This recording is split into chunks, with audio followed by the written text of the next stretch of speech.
기도드리옵나이다. 아멘. 함께 보실 말씀은 고린도전서 3장 1절에서 9절까지 말씀입니다. 고린도전서 3장 1절에서 9절 말씀 함께 한 목소리로 합독하도록 하시겠습니다. 형제들아, 내가 신령한 자들을 대함과 같이 너희에게 말할 수 없어서 육신에 속한 자 곧 그리스도 안에서 어린아이들을 대함과 같이 하노라.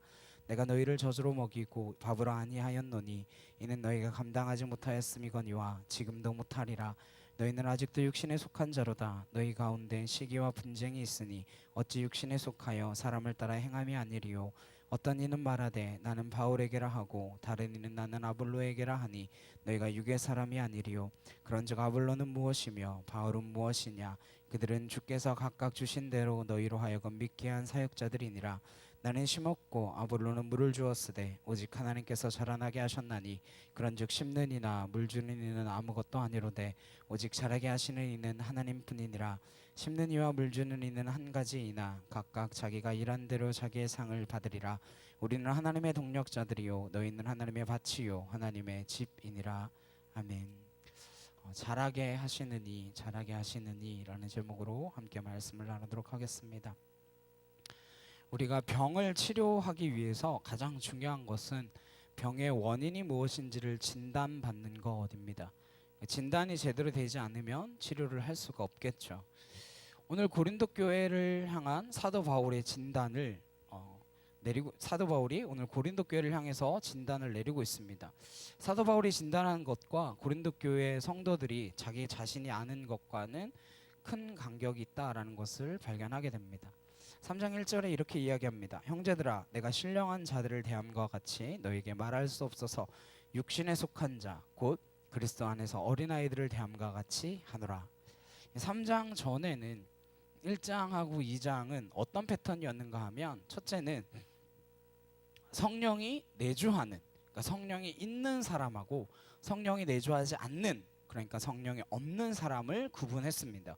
그래서 십자가의 신비, 누가 예수 그리스도를 주로 고백할 수 있는가? 성령이 있는 자만이 성령의 중요하심을 따라서 예수 그리스도를 주로 고백할 수 있다. 이렇게 1장과 2장은 성령이 내주하는 자와 그렇지 않은 자를 구분했습니다.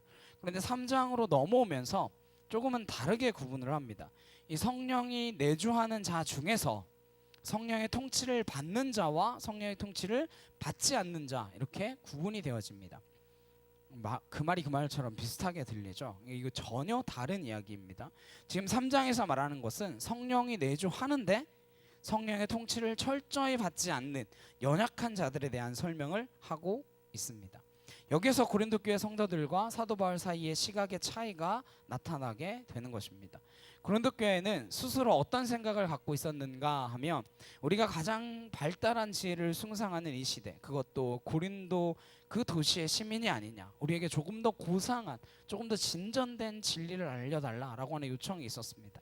이것이 오늘날 교회에서도 엘리트주의에 빠질 수 있는 것과 같은 패턴이겠죠. 고린도 교회의 성도들이 이해하는 복음의 지혜는 좀 더 깊은 진리의 세계로 깨달음이 있고, 깨달음이 곧 내 신앙의 깊이, 내 신앙의 넓이인 것으로 이해해서 우리에게 조금 더 참신한 신선한 지혜를 바탕으로 한 복음을 가르쳐 주십시오, 그런 목마름이 있었습니다. 그런데 사도 바울이 볼 때는 내가 너희를 신령한 자를 대함과 같이 할 수 없어서 뭐같이 대한다고요? 어린아이 같이 대한다 그랬어요. 1절 다시 보시면, 형제들아, 내가 신령한 자들을 대함과 같이 너희에게 말할 수 없어서 육신에 속한 자 곧 그리스도 안에서 어린아이들을 대함과 같이 하노라. 그러니까 어린아이인데 그리스도 안에서 어린아이라고 합니다. 사도 바울은 그들의 잘못된 자기 인식을 바라보면서 너희들이 틀렸다 이렇게 말을 하지는 않습니다. 너희들은 어리다라고 말하는 거예요. 이것이 바울의 고린도 교회를 향한 진단이었습니다. 그런데 고린도 교회 성도들은 스스로 높아져 있어서 복음을 잘못 이해하고 복음은 좀 더 깊은 깨달음으로 들어가는 것이지 라고 하는 이해를 가지고 있었습니다. 바울은 그것을 진단할 때, 야, 얘네 아직 복음을 이해 못했구나, 아직 어리구나, 이렇게 진단했습니다. 그래서 내가 너희를 어른처럼 대할 수 없다, 어린아이처럼 대할 수밖에 없다, 이렇게 했어요. 근데 그걸 또 다른 표현으로 뭐라고 했냐면 육신에 속한 자 이렇게 표현했습니다. 육신에 속한 자와 뭐가 똑같은 의미라는 거예요? 그리스도 안에서 어린아이, 같은 개념이라는 거예요. 이 말을 성경 전체에서 어떻게 설명하고 있는가 말씀을 한번 찾아보겠습니다. 히브리서 5장 11절이에요. 히브리서 5장 11절. 보시기 전에 잠깐 말씀드리면 히브리서는 사실 정확히 저자가 누구인지는 밝혀지지 않았습니다. 베드로라고 하는 학자도 있고 사도 바울이라고 말하는 학자도 있습니다. 그런데 성경 자체가 누구다라고 말하고 있지 않기 때문에 히브리서의 저자는 누구다 이렇게 단정하여 말할 수는 없는 것입니다. 추측할 뿐이죠. 근데 중요한 건 이 히브리서를 누구를 대상으로 썼는가 하는 거예요. 누구를 대상으로 썼겠어요? 이방 땅에, 특별히 로마 지역에 모여 살던 흩어져 있던 유대인들을 향하여 쓴 책입니다. 유대인 중에서도 누구를 위해 썼는가 하면 사도 바울이 그의 서신서에 이런 표현을 했어요. 나는 히브리인 중에 히브리인이요, 이렇게 강조를 하잖아요. 왜 히브리인 중에 히브리인이다 이렇게 강조를 하냐면 이게 역사적 배경이 있습니다. 이스라엘 사람들을 전부 다 히브리인이라고 말하지 않아요. 히브리인 중에 히브리인이 있습니다. 이건 바울이 말하는 이 시점으로부터 한 600~700년 정도 거슬러 올라가야 돼요. 아수르라고 하는 나라가 이스라엘을 점령합니다. 침공을 해서 민족성을 없애기 위해서 어떻게 하죠? 한 가지 정책을 펴는데 자기의 민족들과 결혼을 시키는 거였습니다. 자기 민족과 결혼하지 않으면 먹고 살 수 없는 시스템을 만들었습니다. 근데 그 중에서 목숨 걸고 굶어 죽어도 좋다. 우리 자녀들이 평생 손해보며 살아도 좋다. 우리가 이 이방인과 결혼할 수는 없다. 이런 사람들이 있었어요. 이방인과 결혼한다는 것은 단순히 결혼의 차원을 넘어서서 뭐라고 말씀드렸습니까? 그 이방인들이 섬기는 신하고 함께 결탁하는 영적인 문제가 걸려있기 때문에 그랬습니다. 그래서 우리가 믿는 야훼 하나님에 대한 신앙을 배반할 수 없다. 그렇게 신앙의 정도와 순결을 지켰던 사람들이 있습니다. 바로 그 후손이 히브리인 중에 히브리인입니다. 이런 사람들에게 쓴 서신이 히브리서입니다. 5장 11절에서 12절 같이 함께 보도록 하겠습니다. 히브리서 5장 11절에서 12절입니다. 시작. 멜기세덱에 관하여는 우리가 할 말이 많으나 너희가 듣는 것이 두나무로 설명하기 어려우니라. 때가 오래되었으므로 너희가 마땅히 선생이 되었을 터인데 너희가 다시 하나님의 말씀의 초보에 대하여 누구에게서 가르침을 받아야 할 처지이니 단단한 음식은 못 먹고 젖이나 먹어야 할 자가 되었도다. 이 말을 누구에게 했다고요? 히브리인 중에 히브리인에게. 말씀을 통달했다고 사는 사람들, 그 말씀대로 살아냈다라고 하는 사람들, 하나님을 신앙하는 문제에 대해서만큼은 당당하게 말할 수 있는 사람들에게 너희가 시기적으로는 때가 오래되었으므로 마땅히 지금쯤은 선생이 되어야, 그러니까 가르치는 입장이 될 정도로 통달해야 되는 사람들인데 아직도 단단한 식물을 못 먹을 자가 되었다.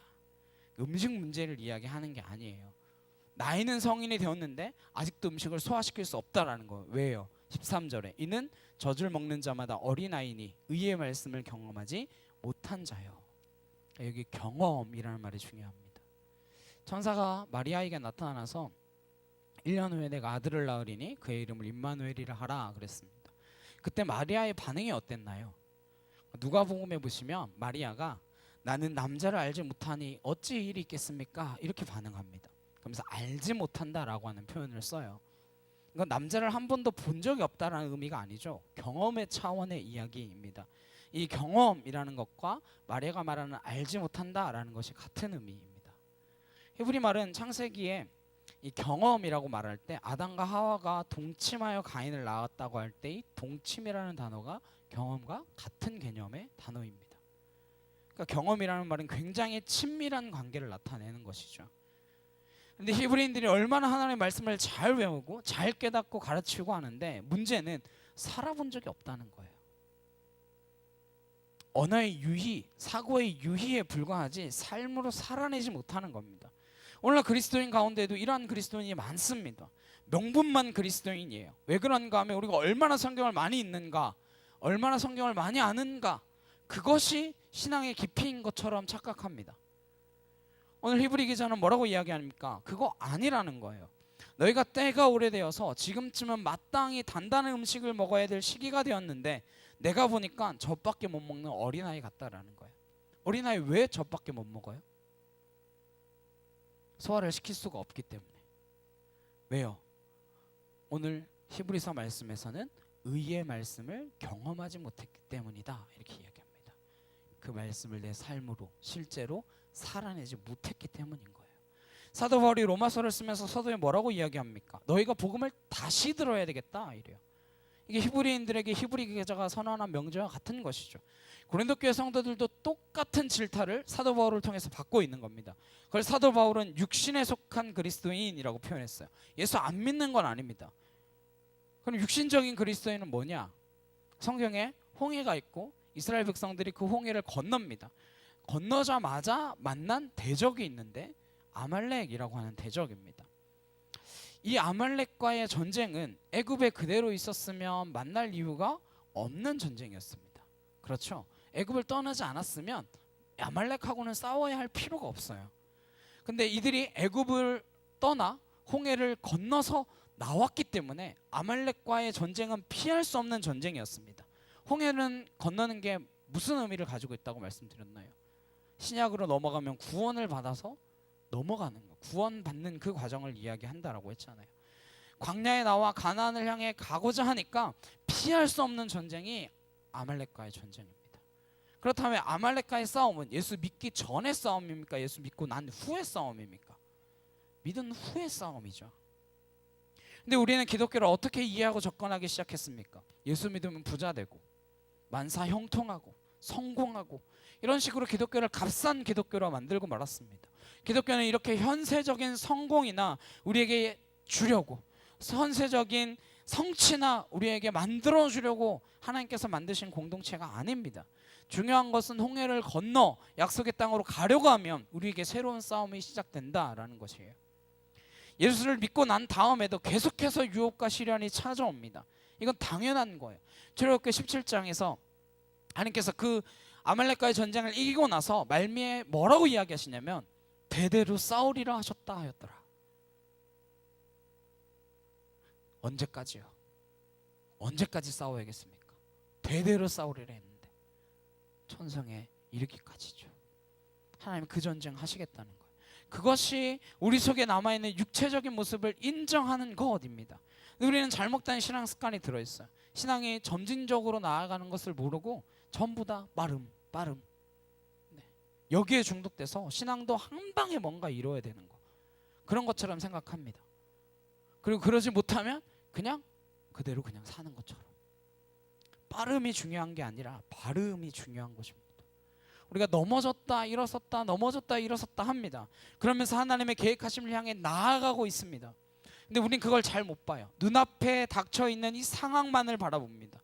그래서 넘어질 때마다 이렇게 어려운 순간의 때마다 나는 아닌가 봐, 나는 안 되나 봐, 그러고 혼자 자괴감에 빠져서 혼자 고민합니다.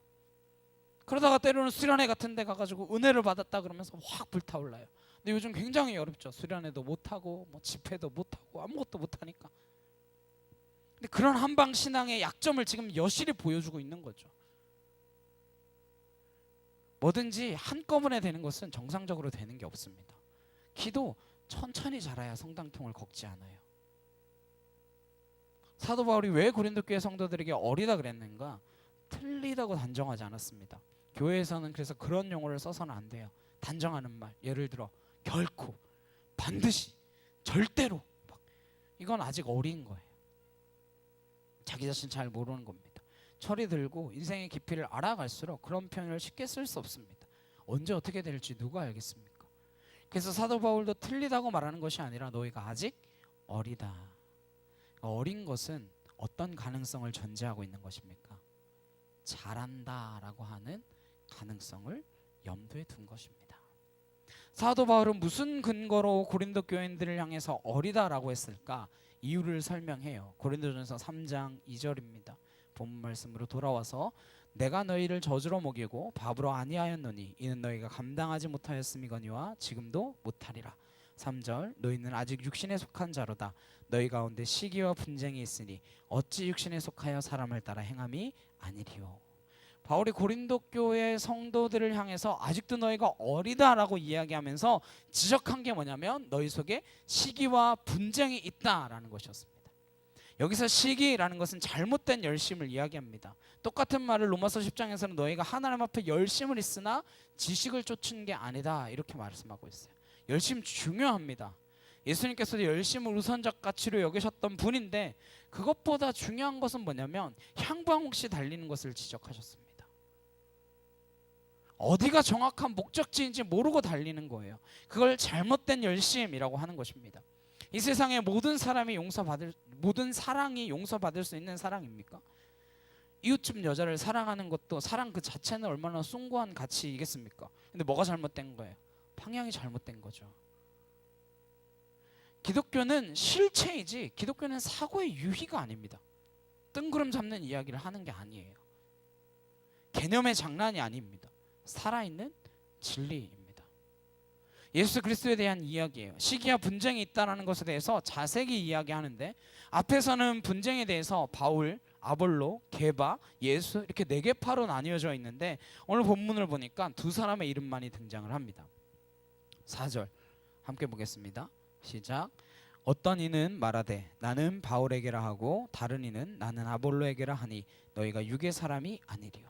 바울, 아볼로 이 두 사람만 등장하는데 왜 이 두 사람만 썼을까요? 그건 이 두 사람은 고린도 교회에 와서 직접적으로 고린도 교회에 가르침을 줬던 사람들이기 때문입니다.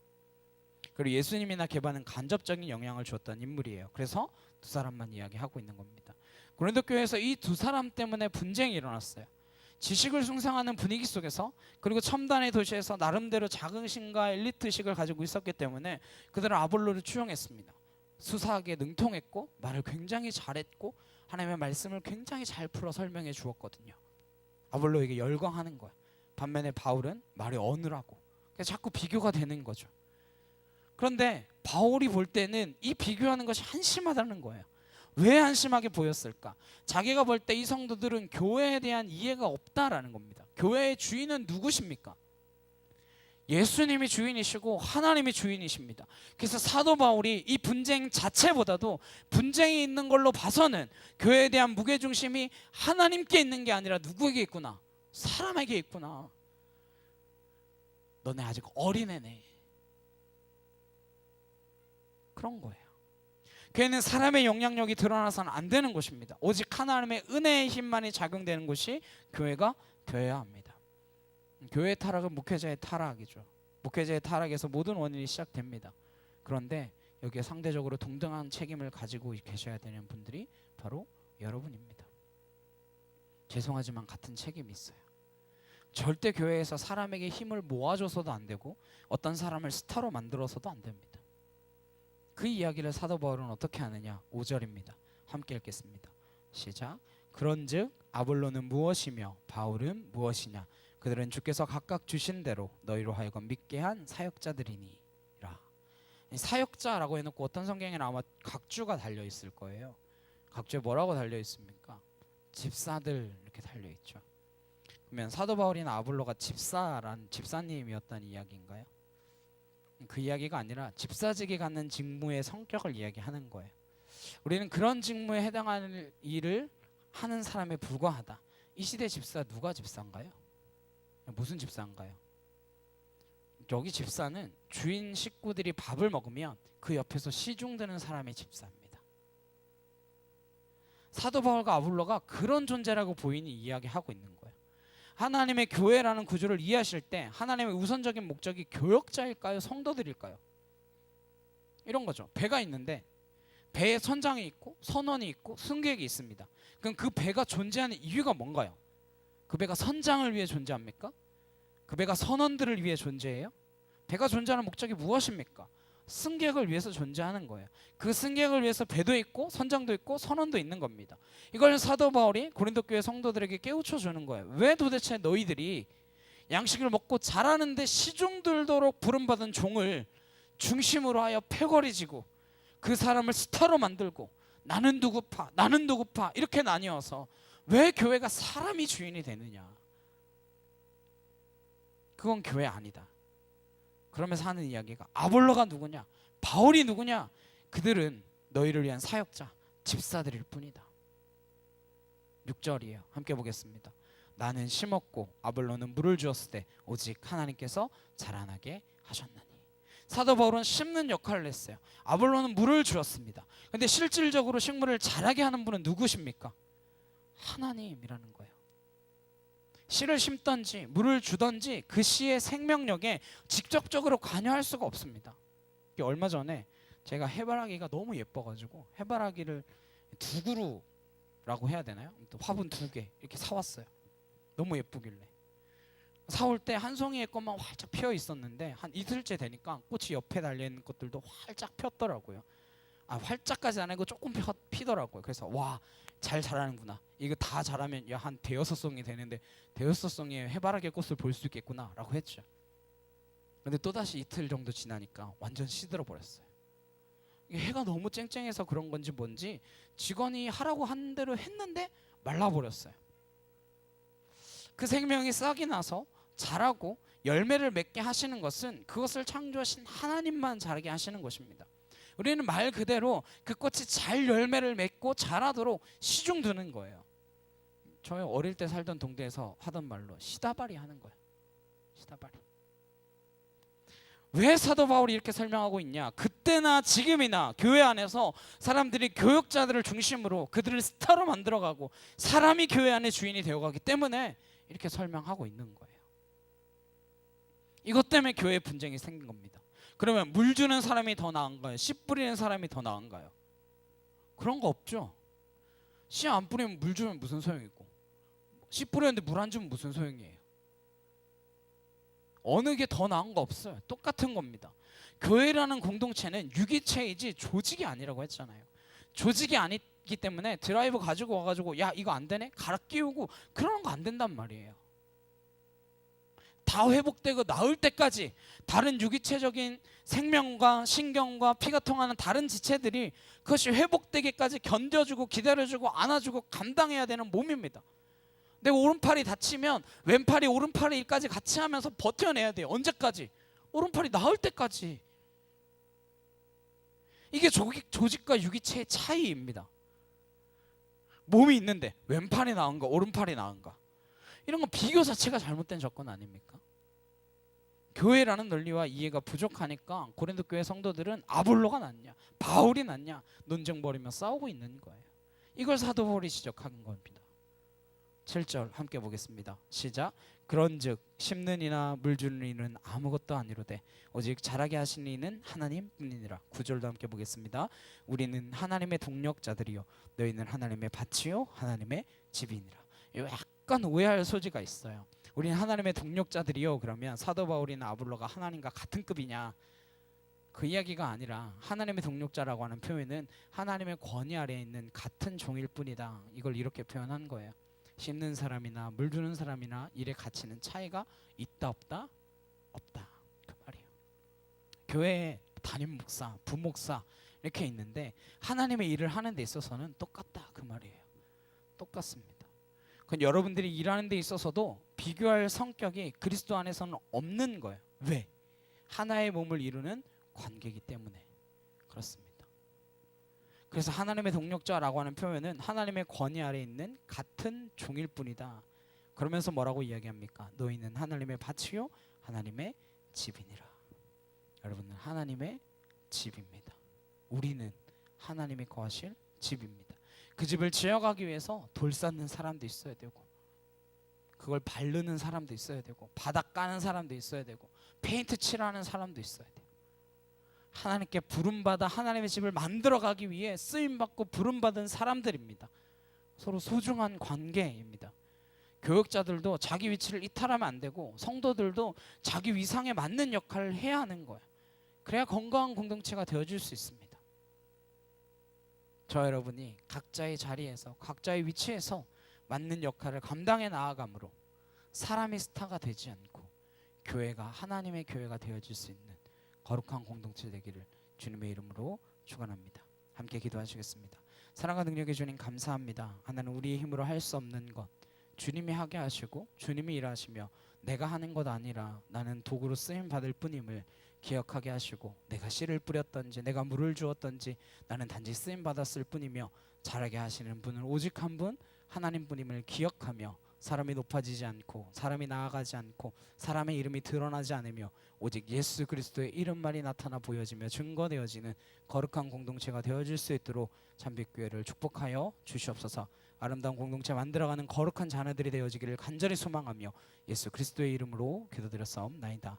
아멘. 주기도문으로 예배 마치겠습니다. 하늘에 계신 우리 아버지여, 이름이 거룩히 여김을 받으시오며 나라의 임하옵시며 뜻이 하늘에서 이루어진 것 같이 땅에서도 이루어지이다. 오늘날 우리에게 일용할 양식을 주옵시고 우리가 우리에게 죄 지은 자를 사하여 준 것 같이 우리의 죄를 사하여 주옵시고 우리를 시험에 들게 하지 마옵시고 다만 악에서 구하옵소서. 대개 나라와 권세와 영광이 아버지께 영원히 있사옵나이다. 아멘.